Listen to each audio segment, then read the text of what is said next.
Pakinggan ninyo ito ng mabuti dahil ang impormasyong ito ay maaaring magbago ng buhay ng inyong minamahal na nakatatanda sa pamilya.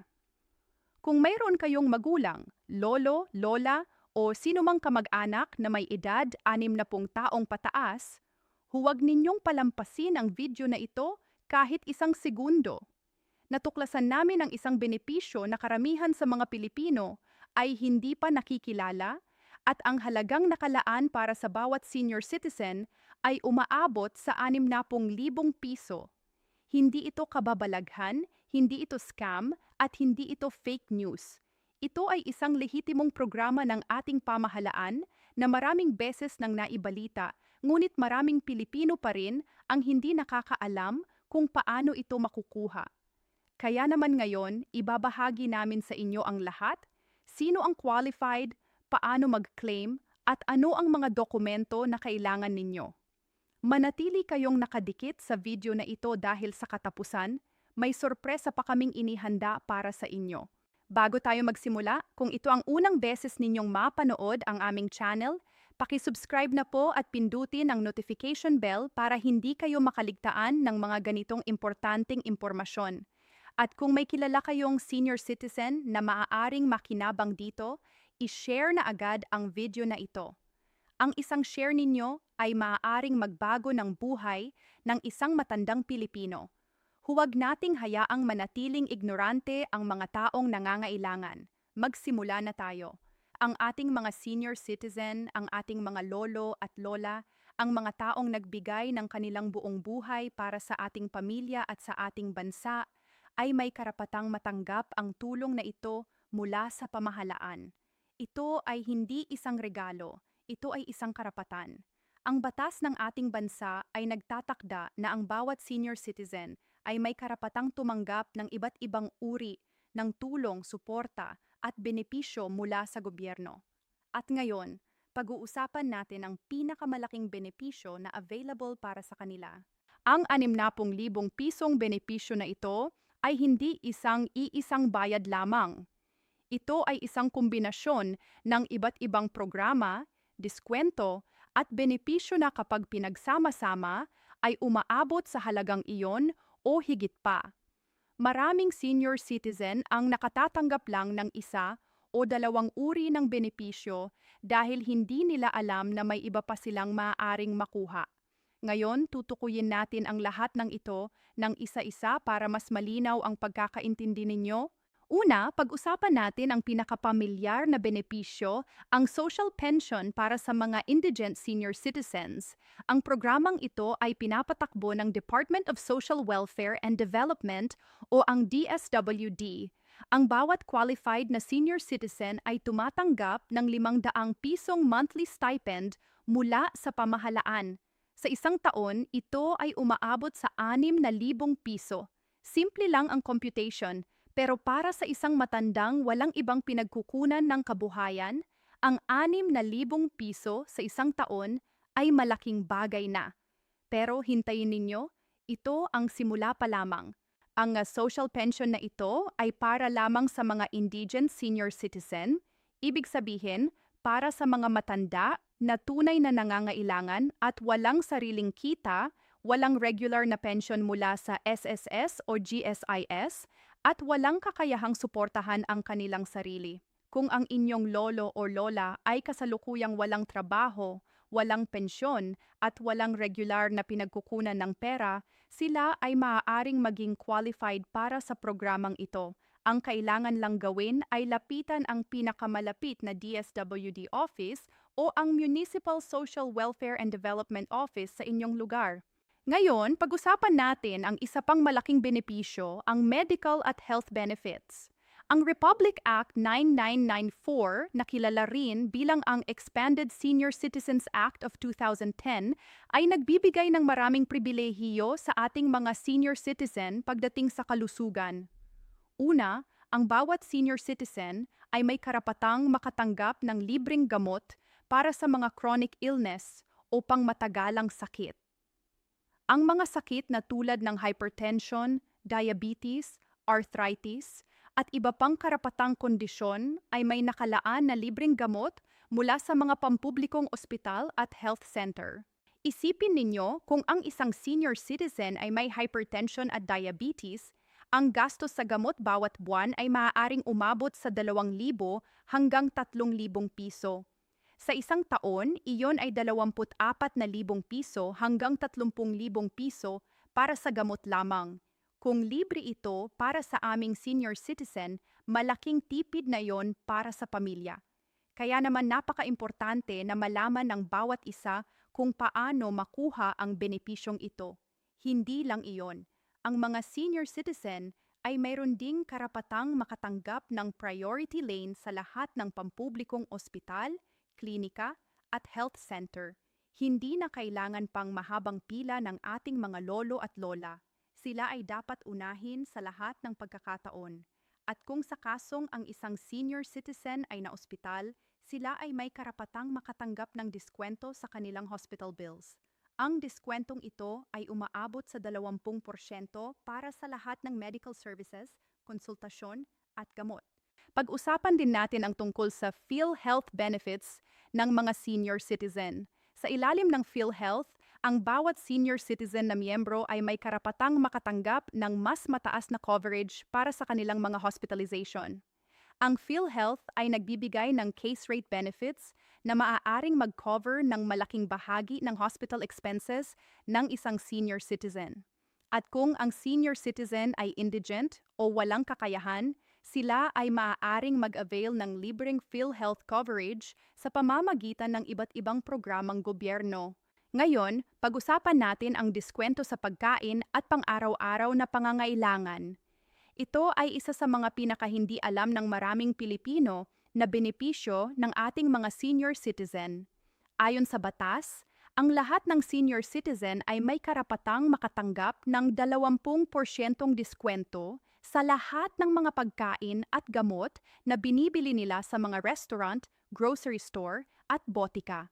Kasama rin dito ang 10% diskwento sa utility bills tulad ng kuryente at tubig hanggang sa isang tiyak na antas ng konsumo lamang. Isipin ninyo ito. Kung ang isang senior citizen ay gumagastos ng 10,000 piso bawat buwan para sa pagkain, gamot, at iba pang pangangailangan, ang 20% diskwento ay katumbas ng 2,000 pisong tipid bawat buwan. Sa isang taon, iyon ay 24,000 piso. Hindi ba malaki iyon? At marami pa itong maaaring mapunta kapag hindi nasayang sa mga gastusin. Pero narito ang problemang karamihan sa atin ay nakakaharap. Maraming senior citizen ang hindi alam kung paano gamitin ang kanilang senior citizen ID para makuha ang diskwentong ito. At mas malala pa, maraming establishmento ang hindi nagbibigay ng diskwento dahil hindi nila alam ang batas. O kaya naman ay nagpapabaya sa pagtupad nito. Kaya naman ituturo namin sa inyo ang mga hakbang para masiguro na makukuha ng inyong minamahal na senior citizen ang lahat ng diskwentong ito. Ang Senior Citizen ID ay ang pinakamahalagang dokumento para sa bawat matanda. Ito ay ang susi para sa lahat ng benepisyo at pribilehiyo na nararapat sa kanila. Kung ang inyong lolo, lola o magulang ay wala pang Senior Citizen ID, ito ang unang bagay na kailangan ninyong gawin para sa kanila. Pumunta sa pinakamalapit na Office for Senior Citizens Affairs o OSCA sa inyong munisipyo o lungsod. Magdala ng birth certificate o anumang valid ID na nagpapatunay ng edad ng senior citizen, 2 piraso ng ID picture at isang proof of residency tulad ng barangay clearance o utility bill na may address. Ang proseso ng pagkuha ng Senior Citizen ID ay libre at karaniwang tatagal lang ng ilang araw hanggang ilang linggo depende sa dami ng naghahain sa inyong lugar. Huwag hayaang mapabayaan ang serbisyong ito dahil ito ang magbubukas ng daan para sa lahat ng benepisyo na aming binabanggit. Pag-usapan naman natin ang SSS at GSIS retirement benefits. Kung ang inyong minamahal na senior citizen ay nagtrabaho ng maraming taon at nag-ambag sa Social Security System o SSS, sila ay may karapatang makatanggap ng monthly retirement pension mula sa organisasyong ito. Ang halaga ng pensyon ay depende sa bilang ng taon ng kontribusyon. at ang average monthly salary credit ng miyembro. Ang isang miyembro na nag-ambag ng maraming taon at may mataas na sahod ay maaaring tumanggap ng hanggang 10,000 piso o higit pa bawat buwan mula sa SSS. Para naman sa mga dating empleyado ng gobyerno, sila ay may karapatang makatanggap ng pensyon mula sa Government Service Insurance System o GSIS. Ang GSIS pensyon ay karaniwang mas mataas kaysa sa SSS pensyon at may kasamang iba't ibang benepisyo tulad ng enhanced life insurance at dividends na ibinabahagi sa mga miyembro tuwing maayos ang performance ng GSIS investments. Narito ang isang bagay na maraming pamilya ang hindi alam. Kung namatay ang isang miyembro ng SSS or GSIS bago pa niya naabot ang edad ng retirement, ang kanyang mga dependent, kasama na ang asawa at mga anak, ay may karapatang makatanggap ng survivorship pension. Ibig sabihin, ang pamilya ng isang miyembro ay hindi maiiwan na walang suporta kahit na wala na ang nagtatrabaho. Kaya naman mahalagang alamin kung ang inyong yumaong kamag-anak ay miyembro ng SSS o GSIS at kung may naiwanan silang benepisyo para sa pamilya. Ngayon, pag-usapan natin ang isa pang mahalagang programa, ang Pantawid Pamilyang Pilipino Program or 4PS. Kahit na ang 4PS ay karaniwang naka-associate sa mga pamilyang may maliliit na bata, marami pa ring senior citizen na kasama sa programa bilang bahagi ng isang indigent na pamilya. Kung ang inyong pamilya ay kasalukuyang beneficiary ng 4PS at may senior citizen sa inyong tahanan, maaaring may karagdagang tulong na maaari kayong matanggap mula sa programang ito. Pag-usapan din natin ang burial assistance. Sa kasamaang palad, ang kamatayan ay isang katotohanan ng buhay. At kapag pumanaw ang isang senior citizen, ang pamilya ay karaniwang nakakaramdam ng malaking financial burden dahil sa gastos sa libing. Ngunit maraming hindi alam na ang pamahalaan ay nagbibigay ng burial assistance para sa mga yumao na senior citizen. Ang DSWD, ang lokal na pamahalaan, at maging ang SSS at GSIS ay may mga programang nagbibigay ng tulong sa gastos sa libing ng mga miyembro at ng kanilang mga pamilya. Ang SSS, halimbawa, ay nagbibigay ng death benefit na maaaring umabot sa kahit ilang libong piso depende sa mga kontribusyon ng miyembro. Ang GSIS naman ay nagbibigay ng life insurance benefit na maaaring umabot sa mas malaking halaga. Ang mga benepisyong ito ay maaari lamang maklaim kung ang pamilya ay nakakaalam na may karapatang matanggap ang mga ito. Kaya naman importanteng alamin ng bawat pamilya kung anong benepisyo ang nararapat sa kanila. Ngayon, pag-usapan natin yung transportation benefits. Ayon sa batas, ang lahat ng senior citizen ay may karapatang makatanggap ng libreng sakay sa lahat ng pampublikong sasakyan. Ito ay kasama ang LRT, MRT, PNR at lahat ng pampublikong bus at jeepney. Kahit na sa eroplano, ang mga senior citizen ay may karapatang makatanggap ng diskwento. Ito ay isang malaking benepisyo lalo na para sa mga senior citizen na kailangang regular na lumabas para sa kanilang mga medikal na konsultasyon o iba pang pangangailangan. Para sa mga nagtatrabaho pang senior citizen or para sa mga senior citizen na may sariling negosyo, mayroon ding mga benepisyo mula sa BIR o Bureau of Internal Revenue. Ang mga senior citizen na nagtatrabaho o negosyante ay may karapatang mag-claim ng iba't ibang tax exemptions at deductions na nagpapababa ng kanilang obligasyon sa buwis. Ang mga detalye ng benepisyong ito ay medyo technical, kaya naman inirerekomenda naming kumonsulta sa isang accountant o direkta sa BIR para malaman kung paano ito mag-apply sa inyong particular na sitwasyon. Mahalaga ring pag-usapan ang tungkol sa educational benefits. Para sa mga senior citizen na nais pa ring matuto at palawakin ang kanilang kaalaman, may mga programang nagbibigay ng libreng edukasyon sa mga ito. Ang TESDA, halimbawa, ay may mga programa para sa mga senior citizen na nais matuto ng bagong kasanayan. Ang ilang mga paaralan at unibersidad ay nagbibigay din ng espesyal na diskwento o libreng enrollment para sa mga senior citizen na nais kumuha ng mga kurso. Ngayon, ibig naming tiyakin na naiintindihan ninyo ang kabuuang larawan.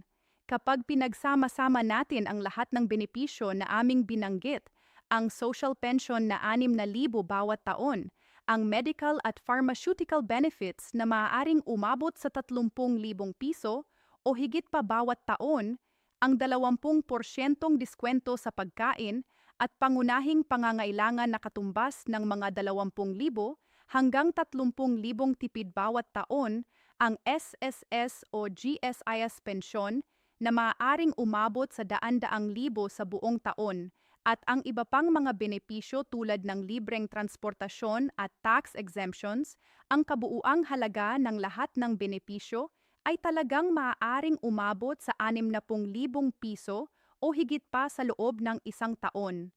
Kaya naman, ang mensahe namin sa bawat isa sa inyo ay ito: huwag hayaang mawala ang mga benepisyong ito dahil hindi ninyo alam kung paano ito makuha. Ang inyong lolo, lola, magulang o sino mang senior citizen sa inyong pamilya ay may karapatang matanggap ang lahat ng ito. At ang responsibilidad nating lahat bilang mga mahal sa buhay ng mga senior citizen na ito ay tiyakin na sila ay makatatanggap ng lahat ng nararapat sa kanila. Ngayon, pag-usapan natin ang mga konkretong hakbang para maklaim ang mga benepisyong ito. Ang unang hakbang na paulit-ulit naming binabanggit ay ang pagkuha ng Senior Citizen ID. Kung wala pa ito ang inyong senior citizen, ito ang pinakamataas na prioridad. Pumunta sa OSCA office ng inyong lokal na pamahalaan at dalhin ang lahat ng kinakailangang dokumento. Ang pangalawang hakbang ay ang pag-enroll sa PhilHealth kung hindi pa enrolled ang senior citizen. Ang lahat ng senior citizen na 65 taong gulang pataas ay automatic na miyembro ng PhilHealth sa ilalim ng isang espesyal na programa. Ngunit kailangan pa rin itong ma-process para maging aktibo ang kanilang membership. Pumunta sa pinakamalapit na PhilHealth office at magdala ng senior citizen ID at birth certificate. Ang ikatlong hakbang ay ang pag-apply para sa social pension kung ang senior citizen ay indigent at walang ibang pinagkukunan ng kita. Pumunta sa Municipal Social Welfare and Development Office at magtanong tungkol sa social pension program. Kailangan ninyong magbigay ng patunay na ang senior citizen ay talagang indigent at walang ibang benepisyo mula sa SSS, GSIS o iba pang organisasyon. Ang ikaapat na hakbang ay ang pag-check ng SSS or GSIS benefits. Kung ang senior citizen o ang namatay na asawa ng senior citizen ay nag-ambag sa SSS or GSIS, pumunta sa pinakamalapit na branch ng mga organisasyong ito at magtanong tungkol sa mga nararapat na benepisyo. Magdala ng lahat ng available na dokumento tulad ng SSS o GSIS number, birth certificate, at iba pang valid ID. Ang ikalimang hakbang ay ang pagkuha ng Book of Privileges mula sa OSCA office. Ang Book of Privileges ay isang dokumento na nagdedetalye ng lahat ng benepisyo at diskwento na nararapat sa isang senior citizen. Maraming senior citizen ang hindi alam na mayroon silang karapatang matanggap ang libreng kopya ng dokumentong ito, and ito ay nakahalaga para malaman nila ang lahat ng kanilang karapatan. Narito ang isang bagay na gusto naming bigyang diin. Ang proseso ng pag-claim ng mga benepisyong ito ay maaaring maging mahirap at nakakalito para sa mga senior citizen mismo. Kaya naman, hinihiling namin sa bawat isa sa inyo na tumulong sa inyong mga lolo, lola o magulang sa prosesong ito. Pumunta kasama nila sa mga opisina, tulungan silang punan ang mga form at tiyakin na sila ay nakakakuha ng lahat ng nararapat sa kanila. Isa pang bagay na gusto naming banggitin ay ang tungkol sa mga scammer at manloloko na sinasamantala ang mga senior citizen. Sa kasalukuyan, maraming ulat ng mga taong nagpapanggap na ahente ng pamahalaan at hinaharangan ang mga senior citizen para mangolekta ng pera kapalit ng tulong sa pag-claim ng kanilang mga benepisyo. Tandaan ninyo na ang lahat ng opisyal na proseso para sa pag-claim ng mga benepisyong ito ay libre. Hindi kayo dapat mangolekta ng bayad para sa anumang serbisyong ito. Kung may hinihingi sa inyo ng pera kapalit ng tulong sa pag-claim ng benepisyo, ito ay malinaw na scam at dapat ninyong iulat sa pinakamalapit na police station o sa inyong barangay officials. Gusto rin naming pag-usapan ang tungkol sa karapatan ng mga senior citizen sa oras ng krisis o emerhensya. Sa panahon ng sakuna o emergency, ang mga senior citizen ay isa sa mga pinaka-vulnerable na grupo sa ating lipunan. Ang pamahalaan ay may mga espesyal na programa para sa mga senior citizen sa panahon ng kalamidad, kasama na ang priority evacuation, espesyal na relief assistance, at medical support. Mahalaga na ang lahat ng senior citizen sa inyong komunidad ay nakaalam ng mga programa at prosedura na ito para masiguro ang kanilang kaligtasan sa panahon ng emergency. Ngayon, gusto naming sabihin sa inyo ang isang bagay na napakahalaga. Ang mga benepisyong ito ay hindi lamang para sa mga senior citizen na may pera o edukasyon. Ang mga ito ay para sa lahat ng senior citizen ng ating bansa, mula sa mga naninirahan sa Maynila hanggang sa mga nakatira sa pinakamalayong baryo ng Mindanao. Ang layunin ng mga programang ito ay tiyakin na ang bawat matandang Pilipino ay may sapat na suporta at proteksyon sa kanilang mga huling taon. Pero alam namin na marami sa inyo ang nagsasabing, alam na namin ito, pero hindi pa rin kami nakakatanggap ng mga benepisyo. Ito ay isang problema ng implementation at awareness na patuloy naming nilalabanan. Maraming senior citizen ang hindi nakakatanggap ng kanilang mga benepisyo dahil sa mahabang proseso, kawalan ng impormasyon, o dahil sa kawalan ng suporta mula sa kanilang mga pamilya at komunidad. Kaya naman napakahalaga ng video na ito. Hindi lang ito para sa inyo, ito ay para sa bawat senior citizen sa inyong komunidad, sa inyong barangay, sa inyong bayan. I-share ninyo ang video na ito sa lahat ng inyong kakilala, lalo na sa mga taong mayroon silang senior citizen sa pamilya. Ang isang share ninyo ay maaaring magbago ng buhay ng isang matandang Pilipino na hindi alam ang kanyang mga karapatan. Gusto rin naming pag-usapan ang tungkol sa mga benepisyo ng mga senior citizen na Persons with Disability o PWD.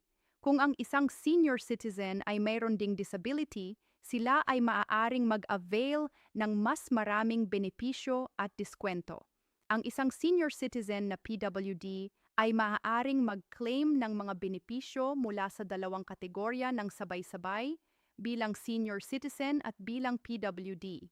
Ito ay nagdudulot ng mas mataas na diskwento at mas maraming programa na maaari nilang samahan. Para sa mga senior citizen na nais pa ring maging produktibo at aktibo sa kanilang komunidad, may mga programa ang pamahalaan at iba't ibang organisasyon na nagbibigay ng livelihood assistance at entrepreneurship support. Ang DTI or Department of Trade and Industry, pati na rin ang DOL or Department of Labor and Employment ay may mga programa na tumutulong sa mga senior citizen na nais magtayo ng maliit na negosyo o manatiling produktibo sa kanilang katandaan. Ang mga programang ito ay nagbibigay ng livelihood training, seed capital, and mentorship para tulungan ang mga senior citizen na maging financially independent. Gusto rin naming bigyan kayo ng ilang practical na tips para sa mas maayos na pag-avail ng mga benepisyo. Una, siguraduhing naka-update ang lahat ng dokumento ng senior citizen, kasama na ang birth certificate, senior citizen ID at PhilHealth ID. Pangalawa, gumawa ng isang listahan ng lahat ng mga opisina na kailangang puntahan at ang mga dokumento na kailangan para sa bawat aplikasyon. Ikatlo, kung posible, pumunta sa mga opisina sa mga hindi masyadong abala na oras tulad ng maaga, sa umaga o sa katanghalian para maiwasan ang mahabang pila. Ikaapat, huwag mahiyang magtanong at humingi ng tulong sa mga opisyal ng OSCA o DSWD. Ang kanilang trabaho ay tumulong sa mga senior citizen at sa kanilang mga pamilya. Isa pang mahalagang punto na gusto naming banggitin ay ang tungkol sa mga karapatan ng mga senior citizen sa trabaho. Sa ilalim ng batas, ang mga employer ay hindi maaaring discriminate laban sa mga manggagawa dahil sa edad lamang. Kung ang isang senior citizen ay nais pa ring magtrabaho, sila ay may karapatang ituring ng pantay sa lahat ng aspeto ng employment, kasama na ang sahod, promosyon, at mga benepisyo. Kung ang isang senior citizen ay nakaranas ng diskriminasyon sa trabaho dahil sa kanilang edad, maaari silang maghain ng reklamo sa DOLE o sa Human Rights Commission. Ngayong halos katapusan na ng aming video, gusto naming bigyan kayo ng isang pangako.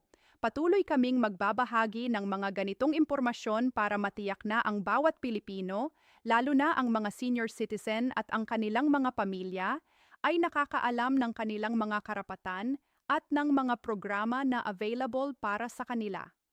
Ang aming misyon ay simple lamang, tiyakin na ang walang maiwanan na ang bawat matandang Pilipino ay makatanggap ng dignidad at suporta na nararapat sa kanila.